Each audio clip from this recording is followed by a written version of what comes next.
Hey guys, welcome to this tutorial of fish flops and worms. What you're gonna need is knee pads and heels. If you don't want to wear heels, that's fine, but maybe wear some socks to protect your feet. So with this, it's a nice floor transition, or not transition, but move and trick. And you can change it up in many different ways. You can add it into a split, you can do lots of different things. But anyways, I will show you the basic of it and then we'll break it down. So from here, I'm gonna roll forwards and down.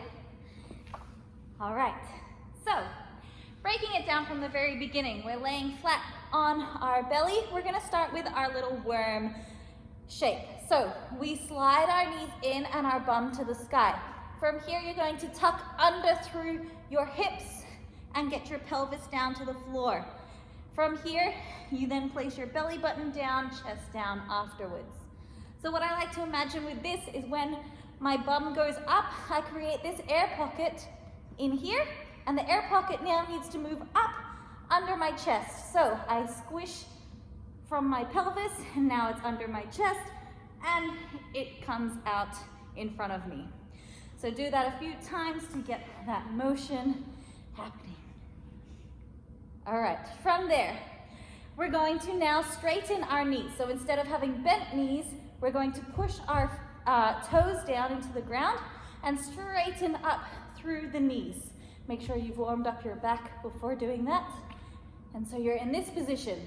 You're gonna do the same sort of thing, rolling down from the back and out through the chest.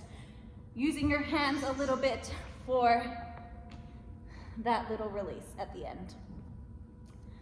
All right, from there, we're gonna work on our little kick up in the air. So coming up into your cobra position here, we roll down with our body, and as we roll down, our legs are going to bend and kick up to the sky. So from here we go kick and down. The more height you get, the easier and the more dramatic this will look. So from here, you're gonna kick up and down. Use your hands a little bit to be able to get some height and get your chest a little bit off the ground. So you can practice that a few times to get some good height. From there, you're going to snap your feet down to the ground, keeping your bum in the sky. So we go up and feet go down, but bum stays up.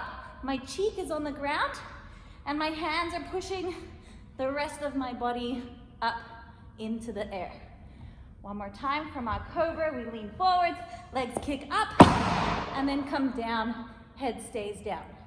Then we roll out like we did before with our worm. Whew. Once you've got that, you can take it up from here. We start with our rocking horse forwards. So from here, we're sitting down, curve under through your bum, lean forwards, hands are ready to catch, legs up, step, and roll it out to here. Once you've gotten that in sections, then you can work on putting it all together and smoothing it out to here. All right, whew. That's the main part of the move. What you can do is change your landing position after you've done your initial rocking horse. So from here, you can go up and you can bring your knees to your chest. You can also go into a fake split or a full split of your choice. All right, let me know how you go and hopefully you enjoy this tutorial.